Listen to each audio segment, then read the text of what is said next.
اللہ کے حبیب فرماتے ہیں ماں باپ ہی تیری جنت ہے، ماں باپ ہی تیری دوزخ ہے۔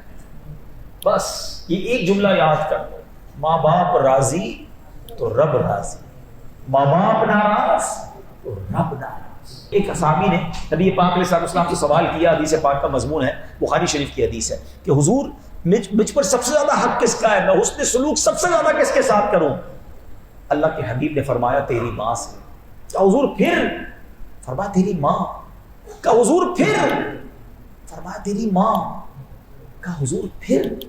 فرمایا تیرا والد۔ It means top of the list, اگر ہم پر کسی کا حق ہے تو ماں کا اور والد کا، پھر باقی لوگوں کی باری آتی ہے، مگر ہماری زندگی کی لسٹ میں ماں باپ کی باری شاید سب سے آخر میں آتی ہے۔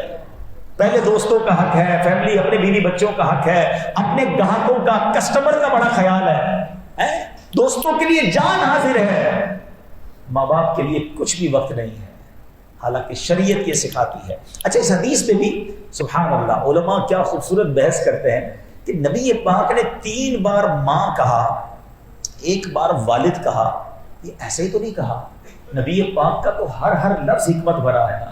وہ دہن جس کی ہر بات وحی خدا، چشمہ علم و حکمت پہ لاکھوں سلام، یہ ایسے ہی نہیں کہا 3 بار ماں، اس کے پیچھے کیا حکمت ہے؟ علماء نے اس کی شرح بیان کی۔ علماء کہتے ہیں ماں کے بچے پر 3 حق ہیں۔ پہلا اسے پیٹ میں پالا، دوسرا ولادت کے وقت موت کے قریب سے ہو کر آئی، تکلیف اٹھائی۔ کتنی مائیں ہیں جو بچے کو پیدا کرتے ہوئے دنیا سے چلی جاتی ہیں، بالکل موت کے منہ سے ماں واپس ہوتی ہے نا۔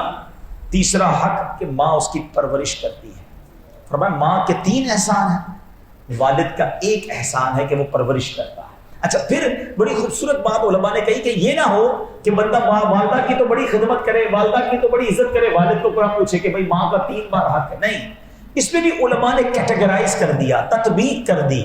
فرمایا خدمت جو ہے وہ ماں کی زیادہ کرے اور عزت جو ہے وہ والد کی زیادہ کرے۔ یہ 2 آنکھوں کے تارے ہیں، یہ بھی خیال رکھنا۔ یا یہ بھی ہو جاتا ہے ایک بچہ ماں کی خدمت کر رہا ہے، باپ سے لڑ رہا ہوتا ہے، باپ سے بڑی محبت ہے، ماں سے نفرت نہیں۔ یہ دونوں ہماری آنکھوں کے تارے ہیں اور ان کی رضا میں رب کی رضا ہے۔